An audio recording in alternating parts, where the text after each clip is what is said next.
Hi friends, garden of വിങ്സിലേക്ക് എല്ലാവർക്കും സ്വാഗതം. നമ്മുടെ ഏവിയറിയുടെ ഇപ്പോഴത്തെ അവസ്ഥ കുറച്ച് ദിവസങ്ങൾക്ക് ശേഷമുള്ള ഒരു അപ്ഡേറ്റ് പോലെ ഞാൻ പറയാൻ ആഗ്രഹിക്കുന്നു. നമ്മുടെ ഏവിയറിൽ കുറച്ച് മാറ്റങ്ങളൊക്കെ വരുത്തിയിട്ടുണ്ട്.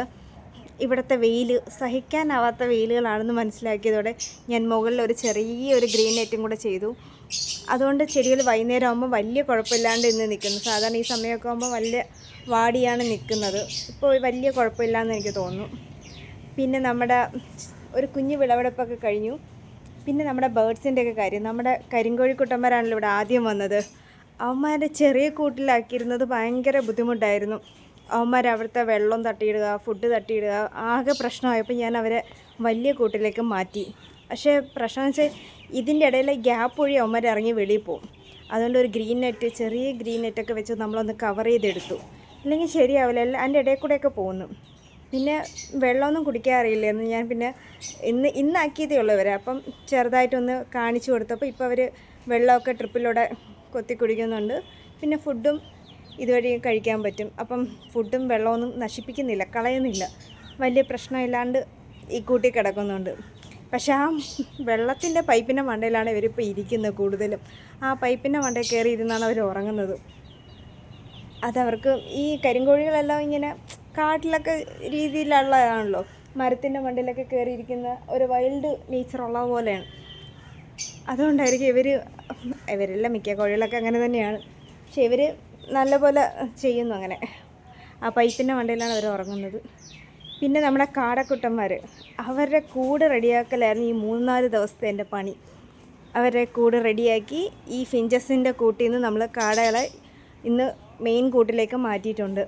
നമ്മുടെ ഫാൻസി കോഴിയൊക്കെ ഹാപ്പി ആയിട്ടിരിക്കുന്നു. അവർക്ക് പിന്നെ ഒന്നിലും അടച്ചിടാത്തതുകൊണ്ട് അവരിങ്ങനെ സുഖമായിട്ട് അങ്ങോട്ടും ഇങ്ങോട്ടും നടക്കുന്നു. ആദ്യം മുകളിൽ ലവ് ബേഡ്സൊക്കെ പറക്കുമ്പോൾ ഭയങ്കര ഒരു പേടിയായിരുന്നു. ഇപ്പം പക്ഷേ അവർക്ക് കുഴപ്പമില്ല. പിന്നെ നമ്മൾ കുറച്ച് അസോള വെച്ച് കൊടുത്തത് നമ്മുടെ കോഴികൾ തിന്നുന്നില്ല, പക്ഷേ ലവ് ബേഡ്സ് വന്നിരുന്നത് തിന്നുന്നു. ഫിഞ്ചസിന് വെച്ച് കൊടുത്ത്, ഫിഞ്ചസല്ല, നമ്മൾ ബജീസിന് വെച്ച് കൊടുത്ത പിന്നെ നമ്മുടെ ലവ് ബേഡ്സൊക്കെ വന്ന് കഴിക്കുന്നു. എല്ലാവരും മാറിയും തിരിഞ്ഞ് കഴിക്കുന്നു. പിന്നെ മെയിനായിട്ട് കലം, ഒരു 6 കലം, 4 പേരാണുള്ളത്. വലിയൊരു 6 കലങ്ങൾ സെറ്റ് ചെയ്ത് കൊടുത്തിട്ടുണ്ട്. ഇന്ന് വെച്ചതേ ഉള്ളൂ. എല്ലാവരും കലങ്ങൾ മാറി മാറി കയറി നോക്കുന്നുണ്ട്. ഒന്നും ഫിക്സ് ആയെന്ന് എനിക്കറിയില്ല. എന്തായാലും 2-3 ദിവസം കഴിയുമ്പോൾ അവർ ഏതാണ് കലമെന്നൊക്കെ അവർ സെലക്ട് ചെയ്യും. പിന്നെ കലത്തിൻ്റെ മുകളിലൊന്നും അടച്ചിട്ടില്ല. ചിരട്ടയോ അല്ലെങ്കിൽ എന്തെങ്കിലും വെച്ചൊന്ന് അടയ്ക്കണം. അപ്പോൾ ഇന്ന് സെറ്റ് ചെയ്തോളൂ. ഈ കലം ഭയങ്കര വെയിറ്റുള്ള കലം ആയതുകൊണ്ട് അതൊന്ന് സെറ്റ് ചെയ്ത് എടുക്കാൻ ഞാൻ കുറച്ച് പാടുപെട്ടു. എന്തായാലും അത് ഓക്കെ ആക്കി ഇപ്പം വെച്ചിട്ടുണ്ട്. അപ്പം ഇവരിനി അതിൽ കയറി മുട്ടയൊക്കെ ഇട്ട് കുഞ്ഞുങ്ങളൊക്കെ വരുമെന്നുള്ള പ്രതീക്ഷയാണ് നമ്മുടെ. നോക്കാം. എല്ലാവരും വലിയ ബേഡ്സുകളാണ്, ഏകദേശം പെയറുകളായ ബേഡ്സുകളാണ്. പിന്നെ നമ്മുടെ കാടയ്ക്ക് വേണ്ടിയിട്ടുള്ള കൂട് ഞാൻ കാണിച്ചു തരാം.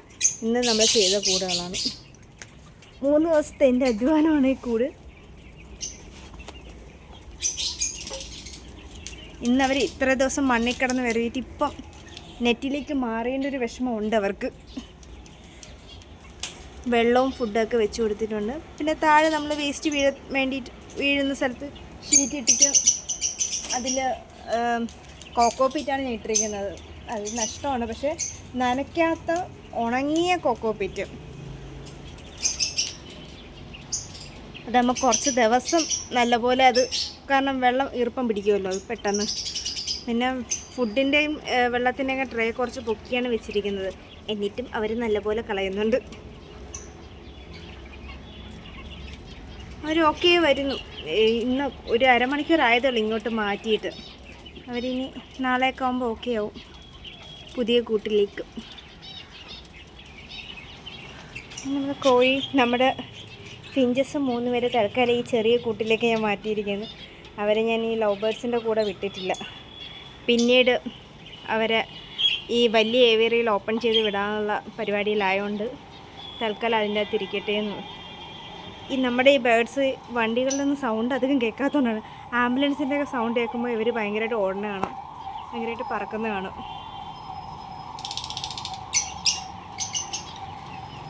നമ്മുടെ ഏവിയറി ഇപ്പോഴാണ് ഒരു ഏവിയറി ആയിട്ട് എനിക്ക് തോന്നുന്നു. ഒത്തിരി ബേഡ്സുകളൊക്കെ വന്നപ്പോൾ നല്ലൊരു കളർഫുള്ളായിട്ടുണ്ട്.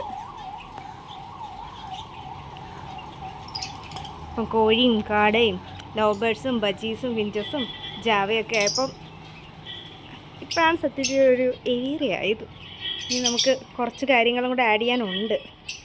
അവരെ ഇനി അധികം വൈകാതെ ആഡ് ചെയ്യണം. പിന്നെ കുറച്ച് മെയിൻ്റനൻസ് വർക്കുകളും കൂടെ ഉണ്ട്. അതും കൂടെ കഴിഞ്ഞിട്ട് വേണം ഈ കുഞ്ഞന്മാരെയൊക്കെ നമ്മുടെ ഈ ഭാഗത്ത്, നമ്മുടെ പ്ലാന്റ്സുകളുള്ള ഭാഗത്ത് ഓപ്പണാക്കി വിടാൻ. അതുവരെ ഇവർ ഇതിൻ്റെ അകത്തിരിക്കട്ടെ എന്ന് വിചാരിക്കുന്നു.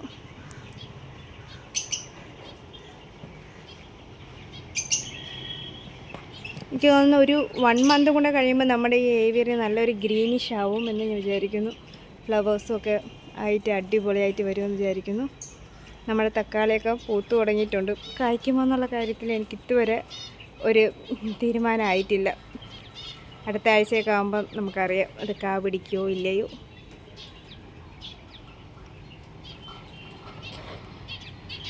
നമ്മുടെ ഈ ഫാൻസി കോഴികൾ ഇതുവരെ മുട്ടയിട്ടൊന്നും തുടങ്ങിയിട്ടില്ല കേട്ടോ. അത് പെട ചെറുതാണ്. അപ്പോൾ എനിക്ക് തോന്നുന്നു ഇത് 2 ആഴ്ചയും കൂടെ കഴിയുമ്പം അവർ മുട്ടയിട്ടൊക്കെ തുടങ്ങുമെന്ന് തോന്നുന്നു.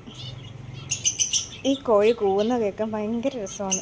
ഒട്ടും സൗണ്ടില്ല, കഷ്ടപ്പെട്ട് കൂവും പോലെ കുഞ്ഞ് സൗണ്ടാണ്, ആർക്കും ശല്യമില്ലാത്ത സൗണ്ട്. വലിയ കോഴികളൊക്കെ കിടന്ന് ഒരുപാട് കൂവി വിളിക്കുമ്പോൾ അപ്പുറം ഇപ്പുറം ഉള്ളവരൊക്കെ വഴക്കുറവില്ല. ഇത് പിന്നെ ആ പേടി വേണ്ട. അപ്പോൾ ഇതൊക്കെയാണ് നമ്മുടെ ഏവിയറിയിൽ വന്നിട്ടുള്ള ഇപ്പോഴത്തെ കുറച്ച് മാറ്റങ്ങൾ. അപ്പം ഇനി അടുത്ത വീഡിയോയിൽ നമുക്ക് കാണുന്നവരെ എല്ലാവർക്കും ടാറ്റ, ബൈ ബൈ.